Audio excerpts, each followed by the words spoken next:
নমস্কার বন্ধুরা, সোমা গাঙ্গুলি রান্নাঘরে আপনাদের স্বাগত। আমি আজকে আরেকটা রান্না নিয়ে এসেছি, সয়াবিন দিয়ে ভেজিটেবল সবজি।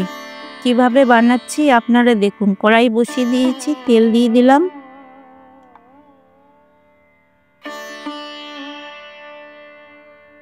একটু গোটা জিরে দিলাম, শুকনো লঙ্কা দিলাম।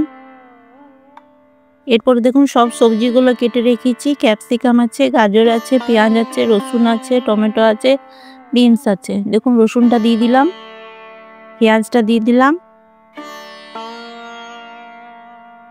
গাজরটা দিয়ে দিলাম,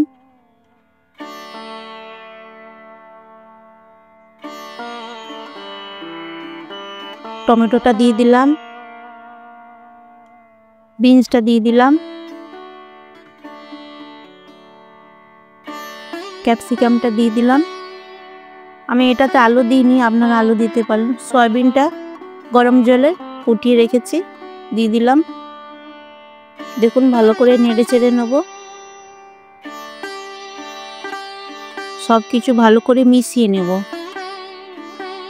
সবজিগুলো। এটা রুটি পরোটার সঙ্গে খেতে ভালো লাগে, আপনারা বানিয়ে দেখবেন।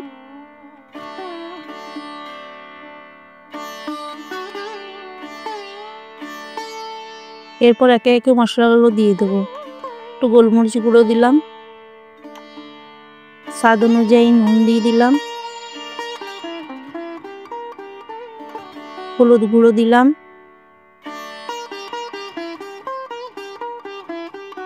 এরপর ভাজা মশলাটা দিয়ে দিলাম আমি যেটা তৈরি করে রেখেছি। এরপর ভালো করে নেড়ে চেড়ে নেব মশলাগুলো দিয়ে।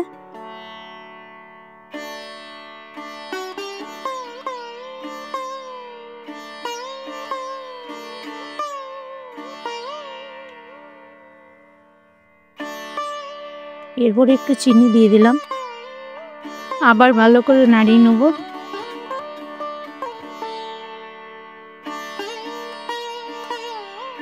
এটা খেতে খুবই ভালো লাগে রুটির সঙ্গে রাত্রেবেলায়। আমি তো প্রায় দিনই বানাই, আপনারাও বানিয়ে দেখবেন যদি ভালো লাগে। এরপরে জল দিয়ে দিলাম, বেশি জল দেব না, একটুই জল দেবো, শুকনো শুকনো হবে সবজিটা। এরপরে ঢাকা দিয়ে দিলাম, ফিরে আসছি একটু পরে। দেখুন হয়ে গেছে, কি সুন্দর। ভালো করে খুন্তি দিয়ে নাড়িয়ে নেব। আমার সয়াবিন দিয়ে ভেজিটেবল সবজি হয়ে গেছে তৈরি।